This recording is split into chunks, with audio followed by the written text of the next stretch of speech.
안녕하십니까. 월간조선 박희석입니다. 월간조선 최우석입니다. 여러분께 예고해드린 대로 문재인 대통령 100대 국정과제 검증 2탄입니다. 박희석 기자가 3개월 동안 아주 공을 들이고 있는 분석이자 기사인데요. 저번에 이제 화재 사고, 사교육비 이런 거에 대해서 한번 알아봤는데, 이번 시간에는 비정규직 근로자 수나, 전국 평균 재정 자립도 이런 거를 한번 얘기를 나눠보도록 하겠습니다. 요번 그래프도 아주 보면은 막 쭉쭉 올라가고 아마 여러분 보기 편할 겁니다. 그러니까 지난번에 얘기한 거 있지 않습니까? 네. 그리고 제가 이걸 혼자서 찍은 영상이 네. 3개인가 됩니다. 문재인 정부 국정과제. 네. 근데 여기에 나오는 그래프의 공통점은 뭐냐면 항상 우상향한다. 예. 근데 우상향하는 게 뭔가 좋은 게 우상향이 아니라 네, 나쁜 안 게. 좋은 게 우상향한다. 이겁니다. 그걸 한번 또 얘기를 하겠습니다. 우상향 할 때 시작하는 점을 보면 차이점이 하나밖에 없어요. 대통령이 바뀌었다는 거. 그리고 이게 만약에 주식이나 하여튼 내 자산이 우상향한 가치가 우상향하면 참 좋은 그래프인데 이거 참 좋은 그래프지 않습니까? 어디서 사교육비. 내가 뭔 주식을 샀는데 내 주식 시가가 이렇게 올라가면 얼마나 좋습니까? 그렇죠. 근데 그게 아니라 다 무슨 비용, 무슨 사고 이런 거라서 안 좋은 거 아니겠습니까? 네, 그렇죠. 근데 오늘은 이제 또 그 얘기를 해보겠습니다. 네. 문재인 대통령이 2017년 5월 12일 날 인천공항공사에 갔습니다. 거기서 뭐라 했냐면 공공부문 비정규직 제로 이걸 선언했습니다. 네. 근데 그거하고는 조금 다르긴 한데 그 공공부문 비정규직 제로를 한 이유가 뭐겠습니까? 비정규직은 뭔가 사회적 약자고 이거를 갖다가 계속 이렇게 고용하는 회사들은 상당히 악덕업자들이고 그래서 이 사람들을 다 정규직으로 해줘야 된다는 어떤 이런 문재인 대통령의 철학이 반영돼 있기 때문에 그렇죠. 일단 우리 국민 세금이 들어가는 공공부문 정규직 비정규직 다 없애버리겠다. 그 자기 돈 아닌데 어쨌든 남의 돈 국민 세금으로 내가 이렇게 만들어버리겠다 해갖고 비정규직 제로를 선언했지 않습니까? 그런데 공공부문 비정규직은 줄었는지 모르겠습니다만 그것도 일종의 좀 편법이 있다 그럽니다. 어쨌든 줄었는지 모르겠습니다만 민간부문 비정규직은 어마어마하게 늘어났다. 아니 어떻게 비정규직 제로를 선언한 대통령이 4년 5년 동안 이렇게 집권하고 있는데 어떻게 우리나라 비정규직 근로자는 그 사이에 그렇게 늘어날 수가 있느냐 상당히 의문이 들 수밖에 없습니다. 그렇죠. 문재인 대통령 청와대 일자리 상황판 있는지도 모르는 것 같습니다. 아마 예전에 이런 그래프를 보고 있다면 상당히 지금 경각심을 가져야 될 텐데. 예전에 일자리 상황판을 매일매일 자기 일처럼 보는 정치인도 있었죠. 누굽니까? 지금은 이제 우리나라에 안 계시고 하늘나라에 계시지만 예전에 제 기억에 박원순 서울시장이 일자리 그 사람은 일자리 상황판이 아니라 그거는 좀 얘기가 긴데 그렇습니까? 그 시장 집무실을 갖다가 무슨 일종의 이렇게 터치 스크린식으로 이렇게 만들어 놓고 여기 현장에 가지 않고도 여기서 온갖 걸 다 알 수 있고 지휘할 수 있고 막 이렇게 하고 무슨 CNN이 극찬한 무슨 서울시장 집무실 그런 식으로 홍보를 했었는데 거기에 대해서는 제가 나중에 한번 또 얘기를 하겠습니다. 그렇습니까? 어쨌든 그런 상황판 만들어서 많이 이제 서울시정에 열심히 했죠. 여러분 그게 보시면은 그냥 이렇게 해서 보는 게 편하지 활자로 보는 게 편하지 이 화면으로 보고 있는 거 솔직히 어떤 동영상이 아닌 이상은 불편하지 않습니까? 안 들어옵니다. 그거는 내가 이걸 통해서 뭔가 현황을 파악해야지 하는 마음보다는 내가 이렇게 보고 있는 걸 보여줘야지 이 마음이 더 크다고 저는 생각을 합니다. 어쨌든 일자리 상황판 보는지 안 보는지 모르겠습니다만 문재인 정권 들어와서 비정규직이 어마어마하게 늘어났다. 일단 그래프 먼저 보여드리도록 하겠습니다.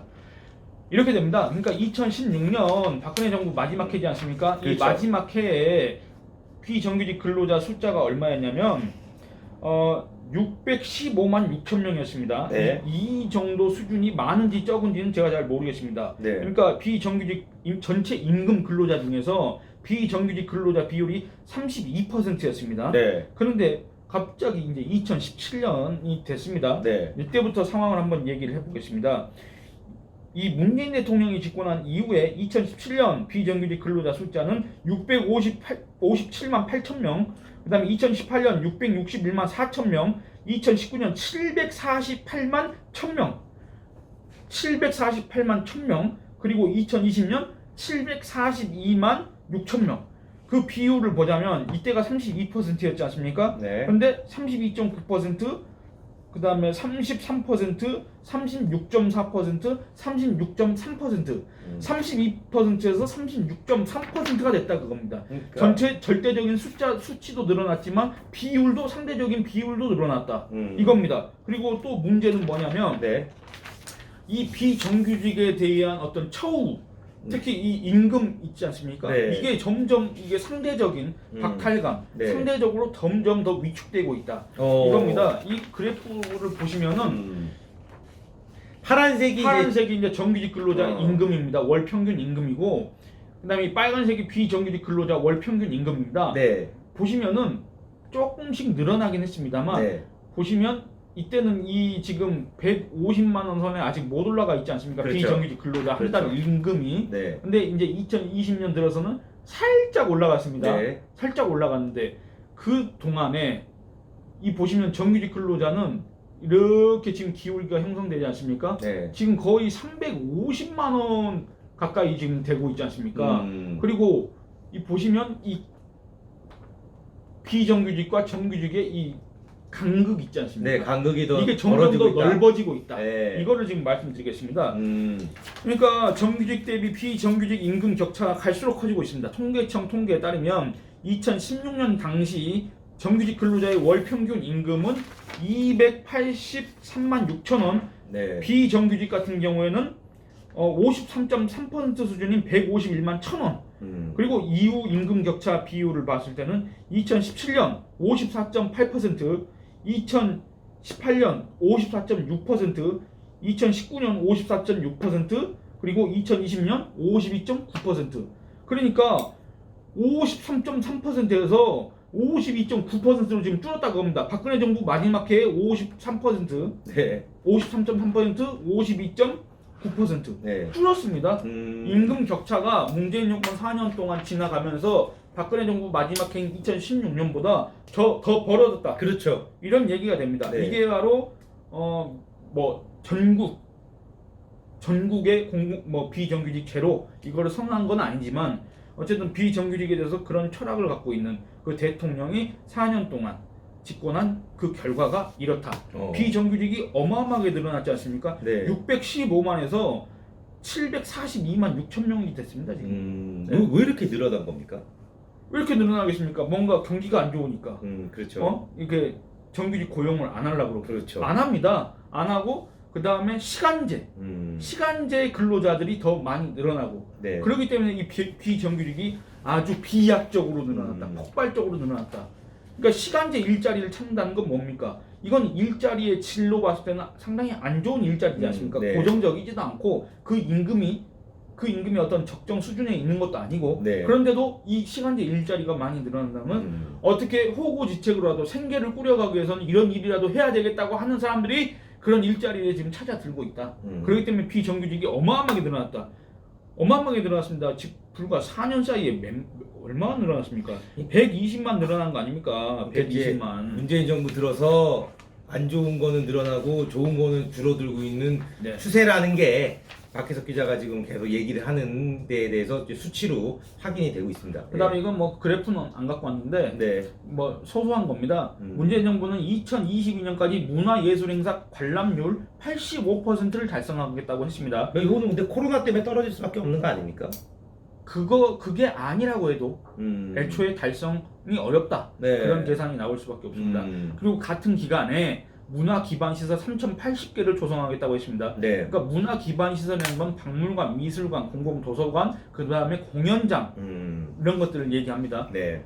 그러니까 문화예술 관람률은 또 그겁니다. 국민의 문화예술 향유를 측정하는 기본 지표인데 1년에 주 1년에 문화예술 행사, 그러니까 뭐 각종 공연이나 무슨 박물관 이런 걸 관람한 적이 있는 사람 한 번에 1년에 한 번이라도 네. 그 비율을 조사하는 건데 통계청이 2년 주기로 시행하는 사회조사에 따르면 2011년 네. 문화예술 관람률은 54.5%, 2013년엔 60.8%, 2015년엔 64.5%를 기록했습니다. 네. 그런데 문재인 대통령이 집권한 2017년에는 이 전년 2015년 조사 결과 대비 0.5%포인트 떨어졌습니다. 네. 아니 오히려. 코로나가 있었습니까? 뭐가 있었습니까? 0.5%포인트 떨어져서 64%. 그리고 2019년에 코로나 있었습니까? 없었습니까?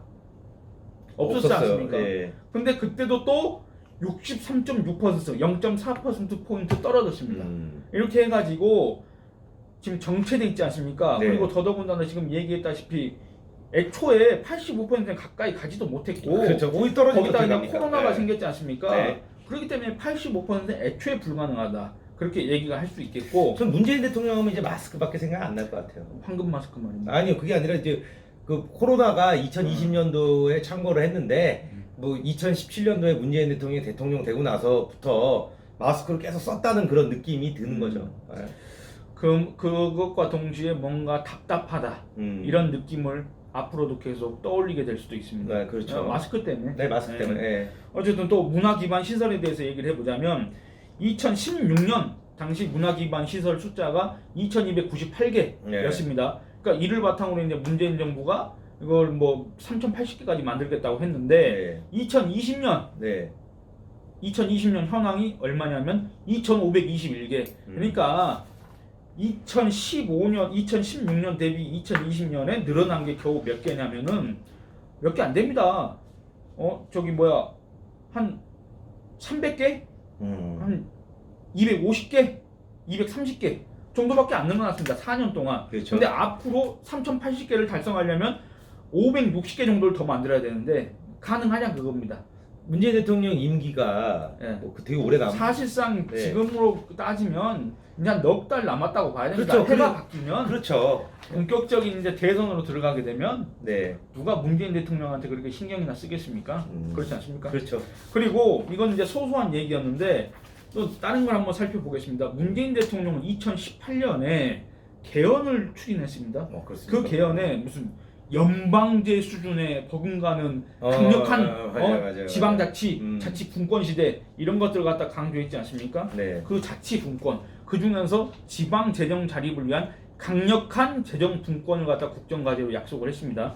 그러니까 이거를 얘기하기 전에 그런 얘기 한번 해보고 싶습니다. 국내에서는 이 지방자치의 시행에 대해서 찬반 논쟁이 아직도 여전합니다. 우리나라 그렇죠. 지방자치제 해야 된다고 생각합니까? 안 해야 된다고 생각합니까? 저는 개인적으로 해야 된다고 생각하는 사람이에요. 저는. 왜 그렇습니까? 이게 걔가 사실 이 수도권의 너무 과밀 현상 이렇게 되면 이제 나라가 그러니까 모든 나라가 어쨌든 수도를 중심으로 사람들이 많이 모이긴 하는데 결국에 그 나라가 전체적으로 발전을 하려면 그 비수도권도 좀 발전해야 된다고 저는 생각을 하거든요. 글쎄, 그러니까 그거 수도권과 비수도권 이런 거를 놓고 봤을 때 그게 꼭 지방자치만이 답일까? 그런 거에 대해서는 좀 의문이 있고 이거는 그렇죠, 다른 뭐. 사람들도 이런 거에 상당수 사람들이 이런 의견을 제시를 합니다. 그리고 또 그 반대측에서는 지방자치를 해야 된다. 이건 필수적이다. 이렇게 주장하는 사람도 있는데 그렇죠. 예, 예. 이런 의문을 저는 얘기하고 싶습니다. 뭐냐면 우리는 이제 서양이나 일본이나 이런 데하고 달리 어떤 중세 봉건제를 겪어보지 않았습니다. 지방 영주들이 네. 지방을 분할 할거해가지고 그 사실상 왕 노릇하는 거 있지 않습니까? 네, 그렇죠. 그런 어떤 중세 봉건제 사회를 거치지 않았습니다. 않았죠. 예. 우리나라는 강력한 중앙 집권 체제 안에서 단일 국가, 통합 국가 네. 체제로 계속 유지되어 왔지 그렇죠, 않습니까? 그렇죠. 그런 상황에서 우리는 지방자치의 어떤 경험이 없습니다. 그리고 아까 얘기했다시피 이 지방자치가 나오게 된 배경에는 그 중세 유럽에서 중세 봉건제가 해체됐지 않습니까? 네. 이 흑사병이 돌고 나서 별 사회 변화가 있고 난 다음에 중세 봉건제, 농노제 이런 것들이 폐지가 되고 해체가 되는 과정에서 절대 왕정이 등장을 하게 됩니다. 네. 이 절대 왕정이 등장하는 과정에서 지방 영주들과 지방 토착 세력들한테 이 자기들 그거에 참여하도록 유인하기 위해서 내세운 게 바로 지방자치. 거기에서 비롯된 게 지금 현대의 지방자치입니다. 네. 근데 우리는 그런 사회를 경험해보지 않았기 때문에 굳이 지방자치를 할 필요가 없다. 역사적 경험을 통해서 봤을 때는. 그리고 이런 문제도 있습니다. 이 국토 면적이 지방자치를 하기에는 너무나 협소합니다. 그렇지 않습니까? 그리고 옛날이라면 또 모를까. 지금과 같은 경우는 교통과 통신이 발달해가지고 서울에서 부산까지 3시간이면 가지 않습니까? 네. 서울에서 광주까지는 2시간이면 갑니다. 여수까지도 3시간이면 갑니다. KTX 타고요. 네, KTX 타고. 이런 상황에서 굳이 지방자치, 이 협소한 국토를 또 분할해가지고 또 거기서 자치를 해야 될까? 그다음에 예산 집행의 비효율성이 너무 크지 않습니까? 솔직히 그거는. 그리고 이 토호 세력이 지방 권력과 자본을 독점합니다. 그건 맞죠. 네. 이런 것들을 부작용을 감안하면 과연 지방자치를 절대 선이라고 할 수 있을까? 이런 거에 대해서 이제 의문이 들 수밖에 없습니다. 이런 것들을 먼저 전제로 하고 지방 분권 무슨 뭐 이런 거 자치 분권 이런 것들이 과연 정말 옳은 것인가? 요거에 한번 의문을 제기하면서 지방 재정에 대해서 얘기를 해보겠습니다. 이 문재인 정부는 강력한 재정 분권을 갖다 주장을 했는데 지방 재정 현황을 보려면 그러니까 이걸 보려면 지방 재정 현황을 봐야 됩니다. 그렇겠죠. 이게 행정안전부의 지방자치단체 통합재정 개요에 따른 2016년 국가 예산 대비 지방 예산 비율은 국가 61.6%, 지방 38.4%입니다. 네, 대략적으로 6대 4의 비율입니다. 네. 국가 정부 예산이 6이라면 그렇죠. 지방 예산이 4란 얘기입니다. 맞아요. 네, 그렇죠. 그러면 문재인 정부가 재정 분권을 얘기했지 않습니까? 네. 그러면 문재인 정부가 이렇게 문재인 대통령이 집권한 이후에 이 비율이 달라졌어야 됩니다. 그러니까 자립도가 더 상승해야 된다 이 말이잖아요. 달라졌어야 됩니다. 예를 들어서 6대 4였기 때문에 네. 5대 5 내지는 4대 6 이렇게 바뀌어야 재정 분권이 강화됐다. 그렇지, 얘기할 수 있는 거죠. 향상됐다. 네. 이렇게 얘기할 수 있는데 그냥 읽어보겠습니다. 2017년 문재인 정부 첫 해입니다. 네. 66 그러니까 그냥 비율로만 얘기하겠습니다. 네. 6대 4, 2018년 6대 4, 2019년 6대 4, 2020년 요금 6대 4, 2021년만 백분율을 얘기하겠습니다. 네. 61.3%, 38.7%. 아까 제가 얘기한 거 2016년에 61.6%, 38.4%. 뭐 똑같습니다. 사실상 어. 0.3%포인트 차이입니다. 네. 똑같지 않습니까? 지방 재정 분권이 강화됐습니까? 안 됐습니까? 그러니까요. 수치적으로는 안 됐다고 보는 게 똑같습니다. 똑같은 거죠. 박근혜 정부 때랑. 그리고 이 지방자치단체 재정 자립도를 봐야 됩니다. 네. 이 재정 자립도가 왜 중요하냐면 그렇죠. 정부에서 예산을 덜 받을 수 있는 거니까. 재정 분권을 하려면 그렇죠. 재정적으로 자립을 해야 되는 거 아닙니까? 당연하죠. 지방자치단체가. 네, 맞아요. 그런데 박근혜 정부 마지막 해인 2016년에 네. 전국 평균입니다. 이거는 전국 평균 재정 자립도입니다. 네. 전국 평균 지방자치단체 재정 자립도는 52.5%였습니다. 52.5%. 네. 근데 문재인 정부 초반 2년인 2017년과 2018년에는 53.7%, 53.4%를 기록해서 2016년보다 소폭, 아주 소폭, 별 차이 없지만 네. 이때보다는 올라갔지 않습니까? 네. 그리고 심지어 이때는 뭐 2017년보다 떨어지긴 했는데 그래도 이 박근혜 정부 네. 마지막 해보다는 올라갔으니까 인정을 해준다 손 치더라도 그 다음에 역시 아니나 다를까 그 다음에 보시면 어떻게 됩니까? 쭉 하락하죠. 그러니까 이 재정 자립도라는 건 긍정적인 지표지 않습니까? 네, 그렇죠. 높으면 네. 근데 또 하필 긍정적인 지표는 떨어집니다. 우상향이 아니라 우하향을 하고 있습니다. 네, 참 네. 이거 기막힌 우연의 일치인가. 어쨌든 근데 여러분 보시면은 2021년 전국 평균 재정 자립도가 48.7%입니다. 처음으로 40%로 내려가요. 이 해당 통계가 1997년부터 작성됐는데 네. 1997년부터 작성됐으면 지금 24년째 작성하고 있는 거 아닙니까? 그렇죠. 24년 이래 재정 자립도가 50% 미만으로 떨어진 것도 처음. 그렇습니까? 통계 작성 이래 가장 최저치. 네. 이겁니다. 이게 또 문재인 정부의 성과. 네. 역시 또 한 번도 경험해보지 못한 나라를 그렇네요. 국민들한테 선사했다. 24년 만에 신기록을 세웠네요. 네, 근데 그겁니다. 사실 제가 알기로 이제 문재인 정부나 노무현 정부는 이제 그 지역 균형 발전이라고 하죠. 이제 재정, 네. 지방 자치 네. 이거를 굉장히 예. 중요시하는데 예. 24년 만에 재정 자립도 최저치를 찍었다. 예, 예. 이게 의미가 있는 것 같습니다. 그리고 아까 뭐 국토 균형 발전 얘기했지 않습니까? 네네. 그거는 또 다음 시간에 그렇죠. 얘기를 또 하도록 있나요? 하겠습니다. 예. 국토 균형 발전이. 예. 그 여러분들 그 아주 쉽게 설명해 드리면 좋은 수치는 떨어지고 나쁜 수치는 올라가고 있습니다. 그 박 기자 설명을 다 들어보면 2016년 박근혜 대통령이 마지막으로 대통령을 하던 시기, 그때가 우리나라가 가장 살기 좋은 시기가 아니었나, 수치상. 예. 뭐 그런 생각이 듭니다. 혹시 모르겠습니다. 네. 앞으로 우리나라가 어떻게 될지 모르겠는데 네. 아마 그때가 여러분들의 마지막 황금기 내지는 전성기, 예? 아니면 뭡니까 무릉도원, 네. 지상낙원 그런 시절이라고 떠올리게 될 날이 오지도 않을까. 우리나라가 베네수엘라니 네. 이런 나라가 된다면 네. 2016년을 떠올리지 않을까. 지금 많은 이제 좀 연세가 드신 분들은 네. 박정희 대통령, 전두환 대통령 시절 네. 이렇게 눈만 뜨면 뭔가 올라가 있고 뭔가 성장하는 것 같고 은행에 돈을 맡기면 이자율이 높아서 팍팍 늘어나고 네. 어디 막 내 집이 생기고 재산이 늘어나고 이런 것들을 경험했던 분들이 그때가 살기 좋았다 네. 했지 않습니까? 네. 그런데 아마 요 세대는 그때는 아마 경험해보지 못했으니까 네. 그 이명박 박근혜 대통령 시절을 갖다가 그런 시절이라고 회상하는 떠올리는 그러면서 뭔가 한탄하는 그런 날이 올 수도 있지 않을까 네. 그런 생각을 해봅니다. 박 기자 말이 중요하고요. 그래서 오는 대선이 무엇보다 중요하다고 생각합니다. 이번 시간 여기서 마치도록 하겠습니다. 감사합니다.